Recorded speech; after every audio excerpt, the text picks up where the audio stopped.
Saudara-saudara yang dikasihi oleh Tuhan Yesus Kristus, firman Tuhan pada saat ini akan kita dengar bersama dari Kolose pasal 3 ayat 13. Yang demikian firman Tuhan. Sabarlah kamu seorang terhadap yang lain, dan ampunilah seorang akan yang lain apabila yang seorang menaruh dendam terhadap yang lain. Sama seperti Tuhan telah mengampuni kamu, kamu perbuat jugalah demikian. Saudara-saudara, saya ingin bercerita tentang pengalaman beberapa waktu lalu ketika syuting untuk menyiapkan ibadah online. Sebelum syuting dimulai, kami berkoordinasi di ruang konsistori dengan para petugas. Lalu diputuskan bahwa syuting akan berjalan secara mengalir. Kami pun memulai syuting dan terjadilah sedikit kekeliruan. Sehingga proses syuting berhenti sejenak. Kami perlu menyamakan persepsi tentang apa yang dimaksud dengan istilah mengalir. Dan ketika itulah kami baru menyadari bahwa ternyata kami masing-masing, baik dari komisi ibadah dan juga kameramen, memahami kata mengalir secara berbeda. Bagi komisi ibadah, mengalir yang dimaksudkan adalah setiap peralihan bagian ibadah berlangsung secara mengalir. Artinya, puji-pujian tanpa diajak atau ketika memasuki bagian-bagian tertentu, maka tidak melalui ajakan-ajakan tertentu. Ternyata saudara-saudara, bagi kameramen, mengalir yang dimaksud adalah proses syuting yang tidak terputus. Sehingga ketika terjadi kesalahan, syuting tetap berjalan terus dan tidak dihentikan.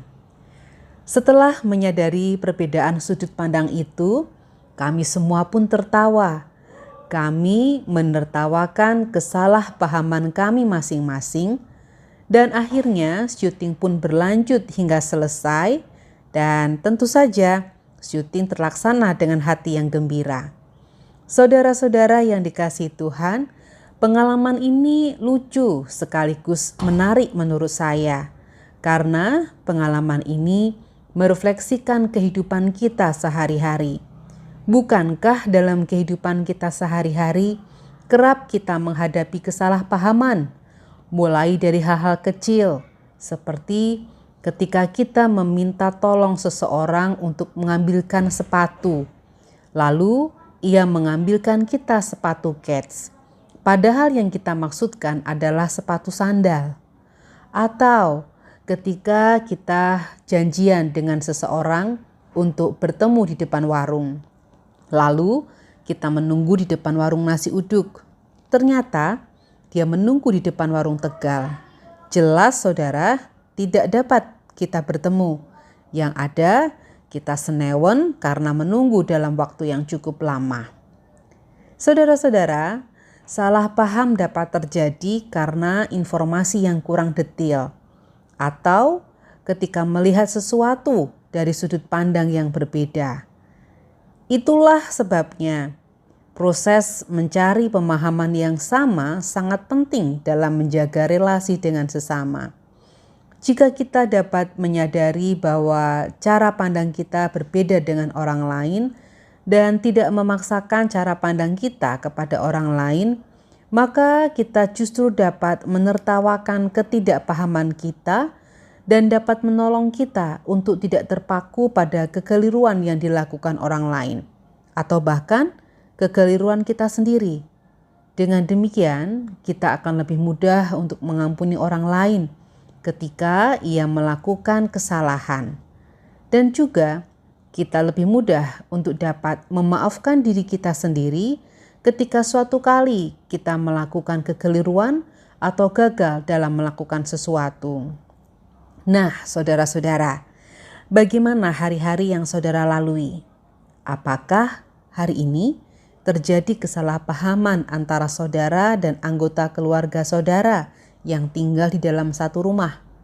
Atau mungkin dengan rekan kantor, dengan teman yang ada di tempat yang jauh, atau rekan pelayanan? Puji Tuhan jika hal itu tidak terjadi pada Anda. kita semua patut mempertahankannya.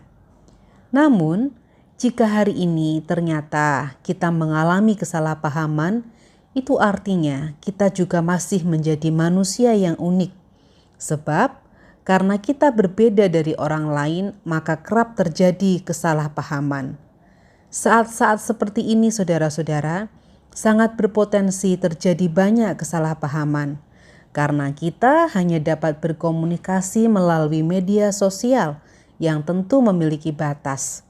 Belum lagi ditambah, tentu kita juga merasa jenuh akibat tidak dapat pergi kemana-mana dan melakukan segala aktivitas di rumah. Oleh karena itu saudara-saudara, sebagaimana firman Tuhan hari ini, sabarlah kamu seorang terhadap yang lain dan ampunilah seorang akan yang lain apabila yang seorang menaruh dendam terhadap yang lain. Sama seperti Tuhan telah mengampuni kamu, kamu perbuat jugalah demikian. Saudara, kita masih akan menjalani situasi ini sampai mungkin bulan Mei.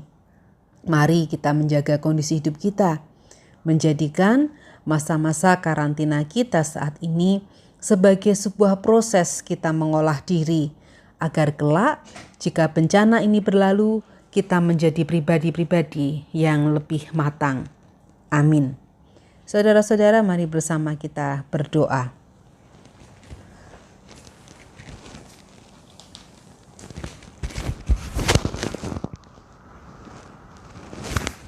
Tuhan yang Maha Kasih, kami datang kepadamu ya Tuhan. Kami memohon kiranya Engkau berkenan untuk memberikan kesabaran kepada kami semua di dalam menjalin, membangun, dan menjaga relasi dengan orang lain, dengan keluarga kami, dengan rekan pelayanan kami, rekan kerja, dan juga dengan para tetangga kami di lingkungan sekitar kami tinggal. Kami memohon hikmat-Mu juga agar kiranya Engkau memampukan kami untuk memiliki kebesaran hati dalam menerima perbedaan cara pikir dan sudut pandang.